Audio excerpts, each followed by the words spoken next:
जितनी भी माताएं एकादशी का व्रत करती, बहुत ध्यान से सुनना आज की कथा को। शायद जिंदगी में मिली ना मिली, पर ये कथा का रिश्ता तो बहुत ध्यान से सुनना। ध्यान से निर्जल एकादशी है। स्कंद पुराण यहां तक कहती है कि इस कथा के चरित्र को जो श्रवण कर लेता है उसको 26 एकादशी करना भी नहीं पड़ती। इस एकादशी की केवल ये कथा सुनकर ही वो तर जाता है। बहुत ध्यान से सुनना इसको, कथा तो बड़े भाव से सुन लो इसको, है? बड़े प्रेम से। इसलिए सारी एकादशियों में निर्जला एकादशी की महत्वता शास्त्र प्रमाण करता है महाराज। निर्जला एकादशी का उद्यापन जो करा जाता है, उसका उद्यापन और प्रदोष का जो उद्यापन करा जाता है, इन दोनों का क्रम लगभग एक जैसा ही। तो निर्जला पहुंची है, और निर्जला ने जाकर भगवान नारायण से निवेदन करा। भगवान विष्णु ने पूछा, क्या बात है निर्जला, आज तुम खेलती हुई यहां पर आकर खड़ी हो गई, क्या हुआ क्या है? क्या तुमको गौलोक धाम में आनंद की अनुभूति नहीं हो रही जो तुम बैकुंठ में आई हो? निर्जला घूमती घूमती भगवान के सम्मुख में पहुंच गई। भगवान ने पूछ रहे हैं, बार बार पूछा, निर्जला हुआ क्या तुमको?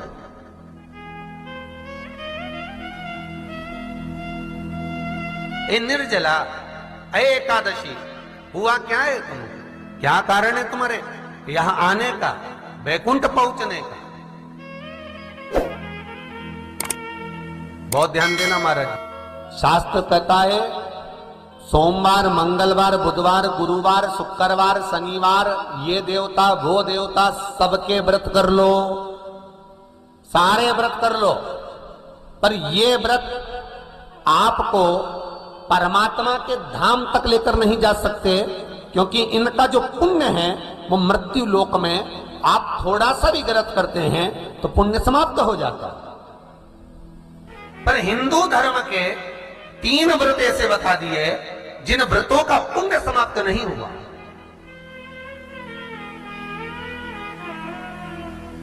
हिंदू धर्म के 3 व्रत ऐसे हो गए जिनका पुण्य समाप्त नहीं हुआ महाराज। जिनका पुण्य प्रबलता में बढ़ता गया। पहले नंबर पर एकादशी, दूसरे नंबर पर प्रदोष, और तीसरे नंबर पर शिवरात्रि। एकादशी भी 26 है तो प्रदोष भी जम के बोलते जाओ 26 है। शिवरात्रि केवल 12, केवल 12, और अगर अधिक मास की पड़ जावे तो ये 13, पर अधिक की आय तो 13 है। तो यहां शास्त्र कह रहा है कि 3 व्रत हमारे यहाँ जिनका पुण्य समाप्त नहीं हुआ, जिनका पुण्य प्रबल हुआ, बड़ा। इसलिए आज भी माता एकादशी का व्रत करती है, और एकादशी का व्रत कर कर अगर कोई जीवात्मा को देते हैं, कोई मर भी गया तो उसको एकादशी का दान देते हैं। एकादशी का उसको दान दिया है। महाराज निर्जला खड़ी है, पूछा क्यों आई हो, क्या कारण? निर्जला आई, तब लक्ष्मी मैया उठकर निर्जला के करीब में गई। निर्जला बहुत सरल थी निर्जला। कहते हैं कामा एकादशी सबसे लंबी है। कौन सी एकादशी? कामा। फिर मोक्षदा उससे नीची है महाराज।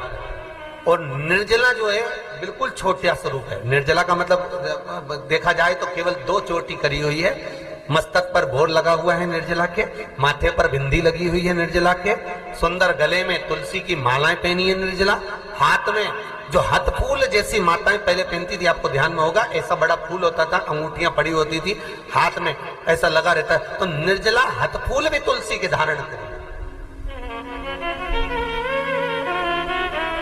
बड़ा सुंदर स्वरूप है माता निर्जला का महाराज। छोटी है तो माता लक्ष्मी उनके पास में गई और निर्जला से जाकर पूछा, निर्जला तेरे आने का कारण क्या है, तू बता।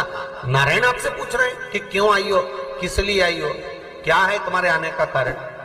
निर्जला ने कहा, मेरी विनती केवल इतनी सी है मां, कि मैं ये चाहती हूं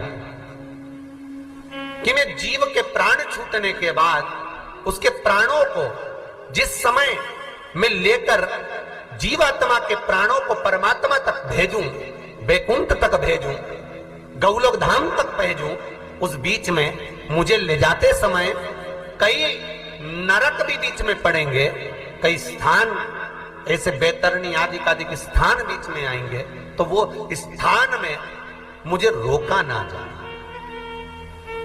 मैं सीधे भगवान के धाम पहुंच जाऊं। ऐसी कृपा, ऐसी दया।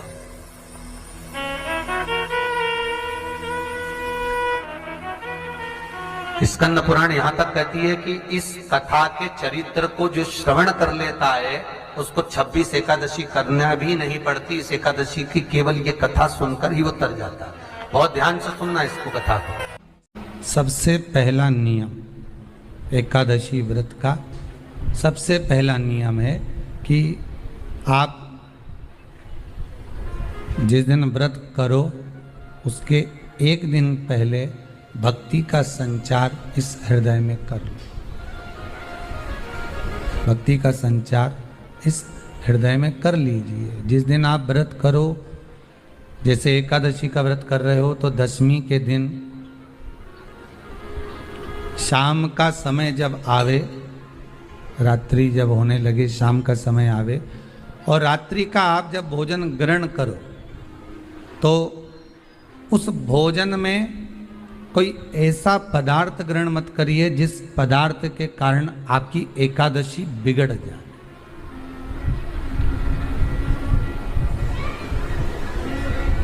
कोई बेकार भोजन में ग्रहण नहीं करना, श्रेष्ठ भोजन ग्रहण करिए दशमी के। और एकादशी का दूसरा नियम बहुत ध्यान से सुनिएगा। जिस दिन आपकी एकादशी का व्रत हो उस दिन प्रयास करिएगा कि अपने हाथ से किसी भी वृक्ष की कोई पत्ती टूटे ना। अपने हाथ से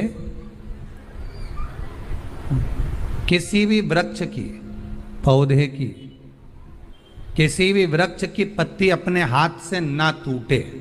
बहुत ध्यान दीजिएगा महाराज। एकादशी का ये दूसरा नियम है कि अपने हाथ से किसी पौधे की, किसी वृक्ष की, किसी डाली की कोई पत्ती टूटे ना, कोई पत्ती ना टूटे, इसका प्रयास करिए।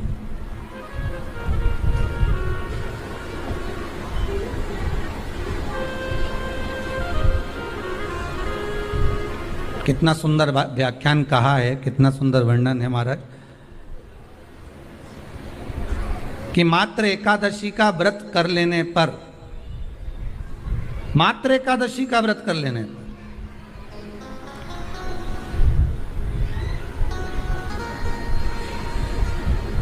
जो पूर्व में किया गया हमारा पाप कर्म है, हमने किसी जीव की हत्या करी है, हमने किसी को कष्ट प्रदान करा है, हमने किसी को अपशब्द कहा है, हमने किसी को ताने दिए, हमने किसी को आड़ा टेढ़ा कहा है, हमने किसी को गालियां दे दी है, मात्र एकादशी का व्रत ही कर लेने पर ये सारे जो दोष हैं वो समाप्त हो जाते हैं।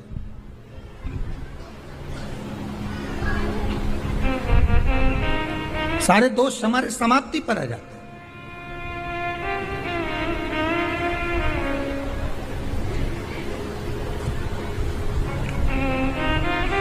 अब एक विचार करिएगा थोड़ा सा अपने मन में, अपने चित्त में, अपनी वृत्ति में एक बात उतारिएगा।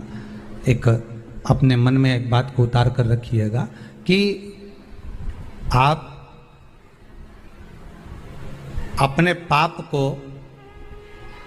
अपने पाप कर्म को जिस दिन क्षीण करने वाले हो, समाप्त करने वाले हो, अपने पाप को आप जिस दिन समाप्ति पर लेकर जा रहे हो, तो उसके एक दिन पहले आपको प्रसन्नता होना चाहिए कि नहीं होना चाहिए कि कल मेरा पाप कटने वाला है, कल मेरा पाप समाप्त होने वाला है।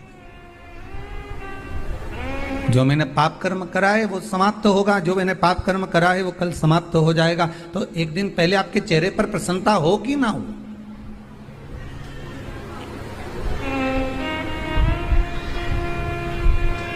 और चेहरे पर वो प्रसन्नता आपके आना चाहिए कि कल मेरा एकादशी का व्रत है, आज दशमी है, कल एकादशी का व्रत है, तो कल मेरी जब एकादशी का व्रत रहेगा तो मेरा ना जाने कितना कितना पाप, कितना असत्य, कितना झूठ, कितना प्रपंच वो समाप्त हो जाएगा। इसमें मुझे प्रसन्नता हो, इसमें मुझे आनंदता हो।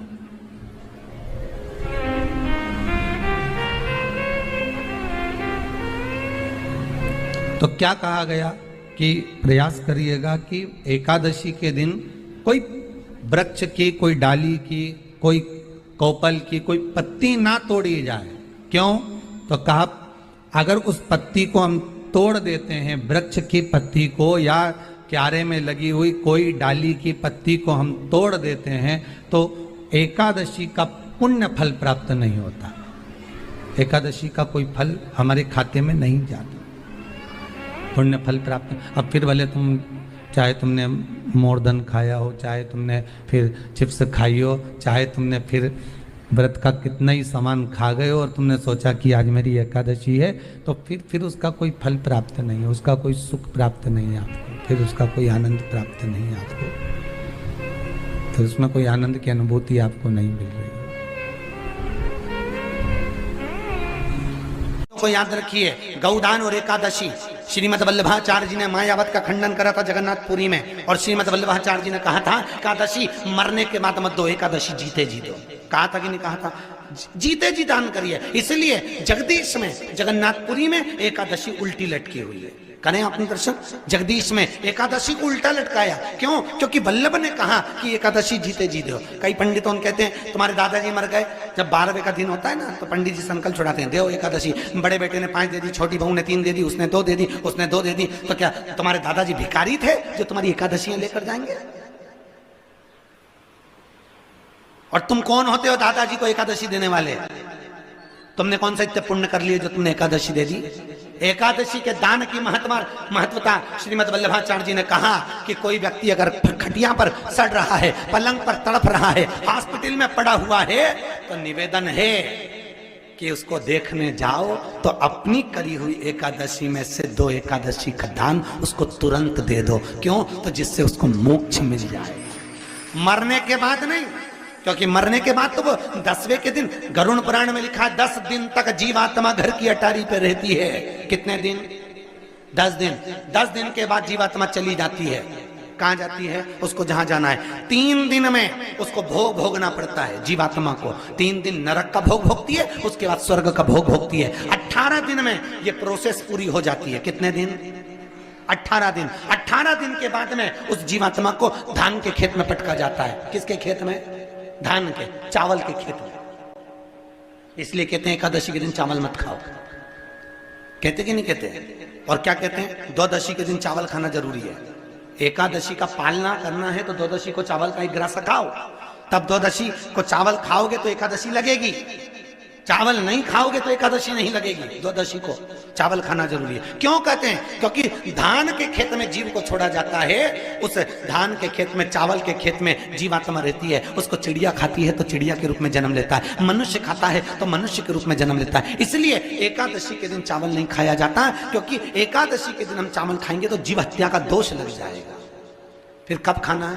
द्वादशी के दिन। द्वादशी के दिन क्यों खाया जाता है? क्योंकि हम एकादशी के व्रत करे रहते हैं, और पहला घासा जब चावल का खाते हैं तो अपनी करी हुई एकादशी का पुण्य, जितने जीव हमारे मुंह में जाते हैं उनको उसका पुण्य मिल जाता है, और उनका फिर जन्म नहीं होता, वो तर जाते हैं, उनको एकादशी का भाग मिल जाता है। इसलिए कहते हैं एकादशी को चावल मत खाओ, पर द्वादशी को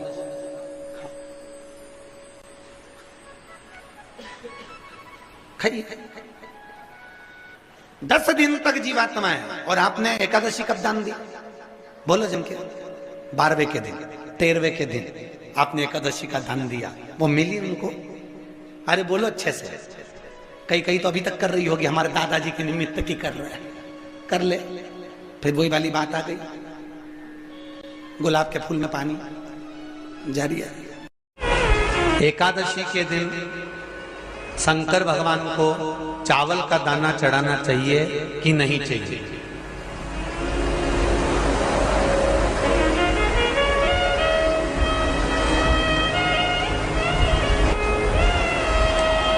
बीमार व्यक्ति से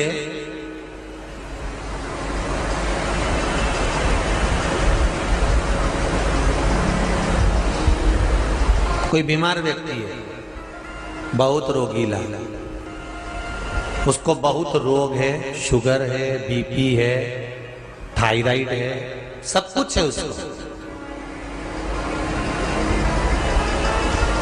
और वो रोगीला व्यक्ति जब डॉक्टर के पास जाकर पूछे, डॉक्टर साहब मेरी तबीयत ठीक नहीं रहती है, मैं बहुत कष्ट में रहती हूँ, बहुत तकलीफ है शरीर में, और अभी सावन का महीने का व्रत आ रहा है डॉक्टर साहब, 1 महीना में व्रत करती थी पहले, करूं कि नहीं करूं? तो डॉक्टर साहब क्या बोलेंगे? बोलते जाओ जरा जम के। डॉक्टर बोलेगा कि आप व्रत मत करो। डॉक्टर एक बात कहेंगे, शरीर स्वस्थ रखना है, व्रत बाद में हो जाएगा, अगले वर्ष कर लेना, पर अभी शरीर को सही रखने के लिए दोनों समय अच्छे पेट भरकर सात्विक भोजन करो और अपने शरीर को ठीक करो। सात्विक भोजन अपने शरीर को, व्रत बाद में भी हो जाएगा, अगले वर्ष हो जाएगा।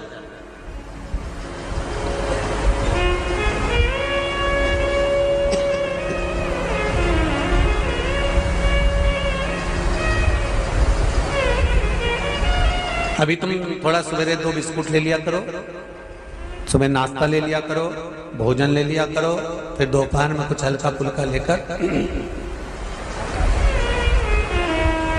थोड़ी थोड़ी देर में खाते रहना चाहिए हो।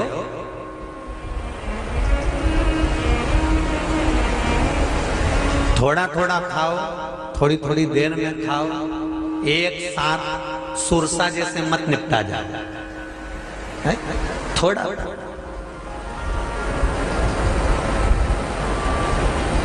ज्यादा खाओगे और ज्यादा कमाओगे तो दूसरों को कष्ट नहीं होगा, कष्ट खुद को होगा। ज्यादा खाओगे आपाच्य हो जाएगा, रात की नींद उड़ जाएगी, शरीर में अच्छा नहीं लगेगा। ज्यादा कमाओगे, रात की नींद उड़ जाएगी, दुनिया की दृष्टि तुम पर पड़ जाएगी और तुम्हारी रातों की नींद। कमाओ भी उतना जितना खर्च कर सको और खाओ भी उतना जितना पचा सको। अति सर्वस्व वर्जक। डॉक्टर कहेंगे ये तुम्हारा व्रत जो है ना अगले साल कर लेना, इस साल मत करिए, इस साल तो आराम से भोजन वोजन करो तुम लोग, बढ़िया प्रेम से खाओ पिए। तो उसी तरह किसी ने पूछा कि चावल का दाना एकादशी पर भगवान शंकर को चढ़ा सकते, चावल का दाना शंकर जी को चढ़ाते क्यों है, पहले तो वो समझ। बेलपत्री का तो महत्व आपको बार बार बताया कि बेलपत्री शिव जी को क्यों चढ़ाई जाती है, कहीं रोग के लिए, कहीं बीमारी के लिए, कहीं किस कार्य के लिए, कहीं कोई कार्य के लिए, कहीं कोई कार्य के लिए। चावल का दाना अगर हम शंकर भगवान को चढ़ा रहे हैं तो क्यों चढ़ा रहे हैं, उसका कारण क्या है? चावल का दाना शिव को चढ़ाने का केवल एक कारण रहता है कि चावल को अक्षत कहते हैं।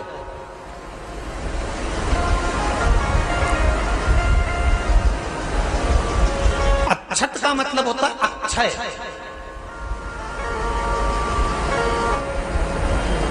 उसका मतलब क्या होता है? अक्षय, जिसका कभी क्षय ना हो। जब हम भगवान शंकर को चावल का दाना चढ़ाते हैं, जैसे बहुत ध्यान दीजिएगा महाराज, बहुत समझने वाली बात है, बहुत ध्यान से।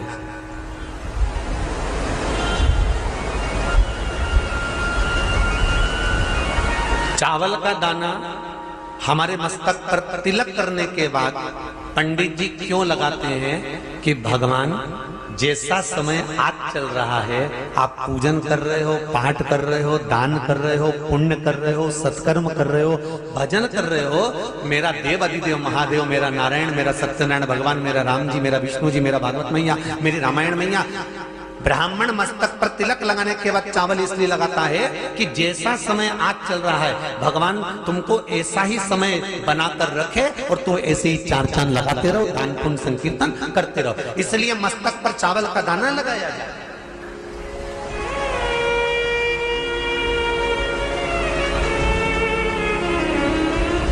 कोई मर जाता है,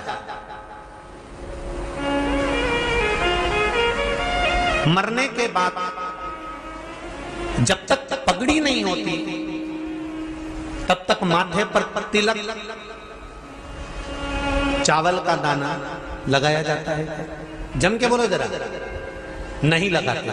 किसी पंडित जी से पूछो, ब्राह्मण देवता से पूछो, ब्राह्मण देवता ये कोई मर गया और हमारा तो नियम है कि हम सिर पे तिलक लगाते हैं, चावल लगाते हैं, या पंडित जी से हम तिलक लगवाते हैं, मंदिर जाते हैं तो मंदिर में जाके तिलक लगवा के हम चावल का दाना लगवाते हैं। क्यों नहीं लगाते? उसका कारण क्या है? जब किसी के मरने के बाद 10 दिन तक 12 दिन तक मस्तक पर तिलक क्यों नहीं लगाया जाता? 10-12 दिन तक माथे पर तिलक या चावल क्यों नहीं लगाया जाता? उसका कारण है कि ये जो समय आया है, तुम्हारे यहाँ जो गमी हुई है, तुम्हारे यहाँ कोई मर गया है, तुम्हारे यहाँ किसी के प्राण छूट गए हैं, तो ब्राह्मण इसलिए तिलक नहीं लगाता आपको, इसलिए चावल का दाना नहीं लगाता कि ऐसा दिन भगवान अब ना लाए, इसको अमर ना करे, इसको अक्षय ना करे, इसको प्रबल ना करे।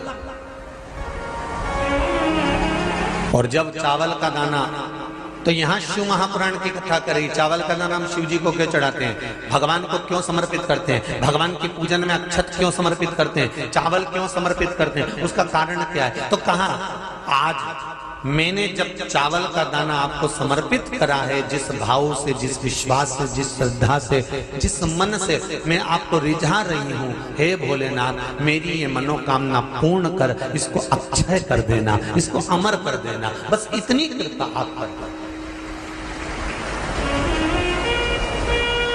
अब किसी ने पूछा एकादशी के दिन चावल चढ़ाए कि नहीं चढ़ाए, तो यहां तो सीधी सीधी बात है,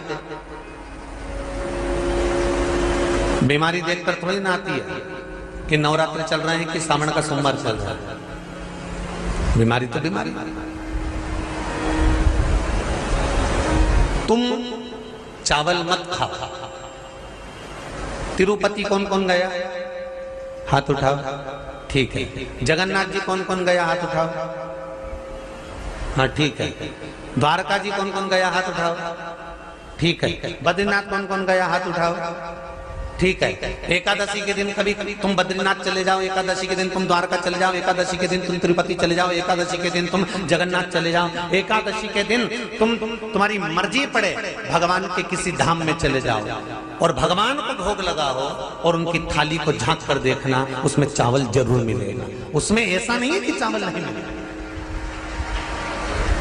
बद्री नारायण में भगवान को चावल का भोग लगा हुआ मिलेगा, द्वारका में चावल का भोग लगा हुआ मिलेगा, आपको जगन्नाथ में चावल का भोग लगा हुआ मिलेगा, तिरुपति में मिलेगा, द्वारकाधीश में मिलेगा, नाथद्वारा में मिलेगा, सांवरिया सेठ में मिलेगा, काकरोली जी में मिलेगा।